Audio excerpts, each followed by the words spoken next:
The first flaw to discuss is the warp. Just about every single space navy out there has some form of faster-than-light travel, for without it, their forces wouldn't get far in the universe. In the Imperium of Man, faster-than-light travel is accomplished by way of the warp, a psychic dimension parallel to real space. Only one small issue. Traveling through the warp is like the most dangerous thing one can possibly do in the entire universe, next to introducing your girlfriend to Sly Marbo. The warp is inhabited by the malevolent powers of chaos and their demonic servants. The warp and the realm of chaos within are corrupting, and any journey through the warp has a chance of being a treacherous one. Aside from the presence of the gods of chaos, the Imperial Navy faces other difficulties during warp travel as well, such as unexpected currents that can drive vessels off course and mammothly destructive raging storms. It's also impossible to detect the spatial movement of warp space once a ship is inside the warp, meaning that Navy crews are blind once in the warp and must trust their course to navigators. The good news is that aside from everything I just mentioned, the warp is completely safe. The next flaw is massive bureaucracy. The Imperium of Man at large is presided over by an infinitely complex, convoluted bureaucratic structure that no one can truly quite understand. It is 40K after all. In the case of the Imperial Navy, let's first note that the entire vast Imperium is divided into 5 fleet zones known as segmentae majoris. Every starship of the Navy is then assigned to one of these segmentae, and falls under the command of a Lord High Admiral whose job it is to command the Imperial Navy assets of that segmentum. Then, each segmentum is divided into sectors. Sectors themselves are massive regions containing 8 million cubic light years of space. Then, sectors contain multiple subsectors, which are collections of star systems that can be up to 20 light years in radius. Each segmentum has control over Imperial Navy starships, which are divided amongst the sectors into battle fleets. Now, the goal here isn't to break down the entire bureaucratic structure of the Navy, but just to show that the physical and logistical obstacles separating a Lord High Admiral of a segmentae and, say, an Admiral of a sector's fleet are great. With each level lower in the Navy hierarchy being eons of space away from the one above, by the time we get to the Admiral level, there is likely to be much disorganization and lack of cohesion among the ranks. The next flaw is implied by the last: massive territory. The Imperial Navy is responsible for their fleets of starships throughout the territories of mankind. This, in effect, means that they play a huge role in maintaining order throughout the Imperium of Man and must provide logistical support for the Imperial Guard across and even beyond its borders. Perhaps no force in space combat history has been presented with a mission of greater scope. Except for Sly Marbo. Chuck Norris makes Sly Marbo jokes. Both the Terran Federation Space Navy and Starship Troopers and the Colonial Marines and Aliens don't seem to have nearly the territory to cover. They occupy planets here and there, but the Imperium of Man consists of over 1 million inhabited worlds. This is almost an impossible amount of territory to cover simultaneously. The Navy must oversee logistics and combat over the entire Imperium, and is likely to be constantly spread thin and forced to pick and choose where to offer its strongest support. The next flaw is reserve fleets of the Segmentum Obscurus, the region of Imperial space that is home to the warp storm known as the Eye of Terror, the primary base for the forces of chaos in the Milky Way galaxy. One of the most important jobs of the Imperial Navy is to maintain substantial reserves of vessels around the Eye of Terror, in order to be prepared to deploy against the forces of chaos should need be. Interestingly enough, while the Imperial Guard never seems to be short on numbers, the Obscura battle fleet does not possess the manpower to maintain the number of reserve crews necessary to patrol the Eye of Terror. It is said that entire shipyards are filled with what are now antiquated vessels that were built for deployment in Segmentum Obscura. Should the need for a surge around the Eye of Terror arise, these older, inactive ships will be commissioned into service and often crewed with green recruits or ratings from destroyed ships. These servicemen are unlikely to have experience with their new vessel, and yet they are tasked with patrolling one of the most dangerous areas in the Imperium of Man. Again, this only happens in desperate situations, but the 40K universe is a perpetually desperate situation. Reserve fleets are prone to mass panics and mutiny, a vulnerability that Chaos War fleets can easily exploit. All in all, though not often discussed, the fact that the Imperial Navy is not quite fully capable of responding to warp havoc is one of the Imperium of Man's most significant flaws. The next flaw is battleships. Now, before you scream heretic, I am not here to insult the master vessels of the Imperial Navy. They are quite impressive. But if one aspect of the IN's fleet could be labeled inefficient, it would be their battleships. Okay, I'm here to insult them.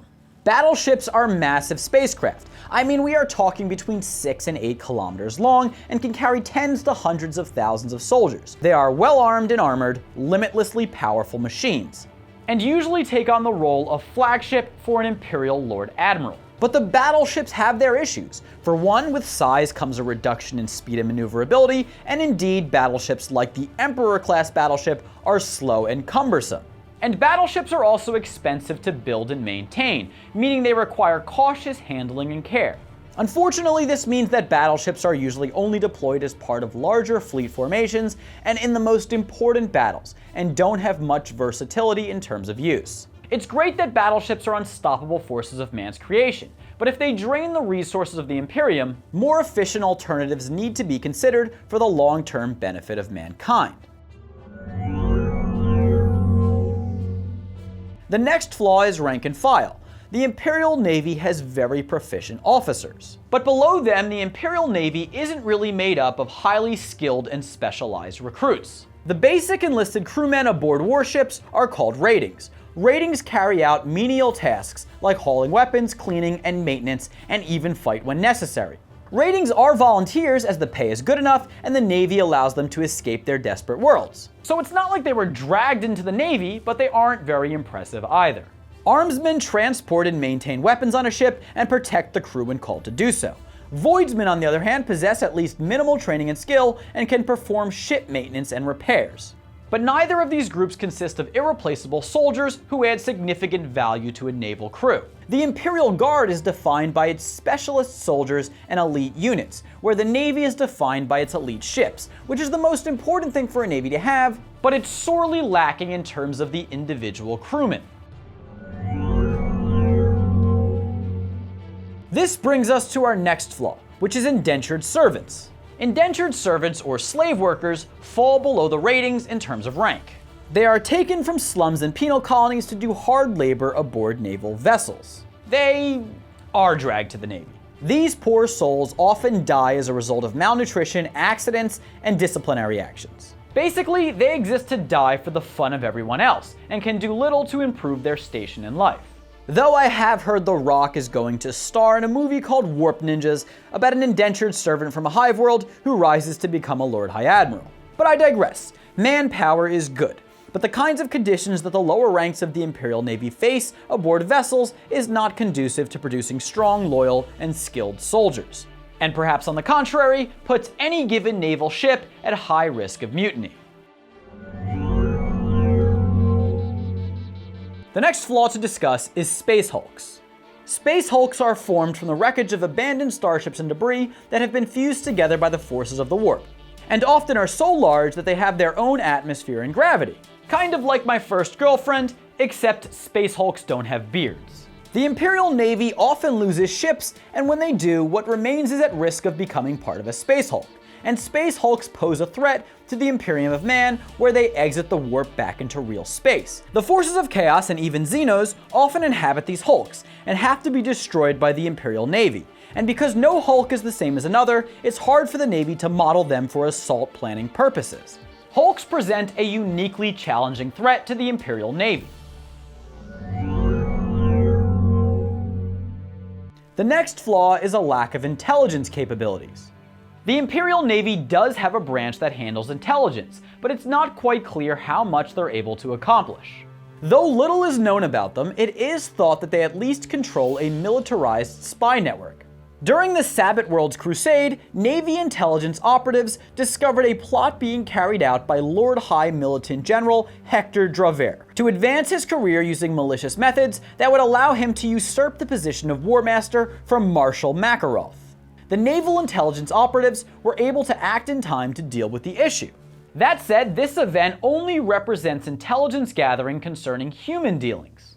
Due to the scope of territory in the Imperium of Man and the amount of different species and threats they deal with, it's likely that naval intelligence doesn't provide the Navy with much of an advantage, and even if they had the manpower and resources to spy on their enemies effectively, they would still need time to communicate their findings back through the naval hierarchy anyway, sans an astropath at the ready. And of course, spying on enemy Xenos requires alien language skills as well, and the last time I checked, Rosetta Stone's website did not feature a Dark Tongue course, though they do offer something called Dari, which I think is an orc language. The last flaw is a lack of uniformity. The Imperial Navy's battle fleets share little in common with each other. Even fleets within the same segmentum can vary significantly from sector to sector. These fleets have been separate from one another and evolving on their own for millennia according to their own needs. A battle fleet in Segmentum Solar could look very different from a battle fleet in Segmentum Tempestus. Both fleets will have been shaped by different environments, enemies, battles, and peoples. This means that it's very hard for Lord High Admirals to understand the units they have command over or know how to best use their forces. Battlefleet Cadia, for instance, faces constant war thanks to the unrest surrounding the Cadian Gate, and thus is a very active fleet, likely to have a much higher number of inexperienced ratings due to the constant losses they experience, and also are probably more prepared for conflict than other fleets as well. Okay, you damn heretics, it's time to vote. So please click in the top right corner of this video and rate the Imperial Navy on a scale of 1 to 5. Remember, you will get another chance to do so after the advantages video. And stay tuned for all of our videos coming up in this series. For now, I'm American Ben, reminding you to never forget the men and women who have perished fighting aliens across the universe. Heroes who died protecting freedom.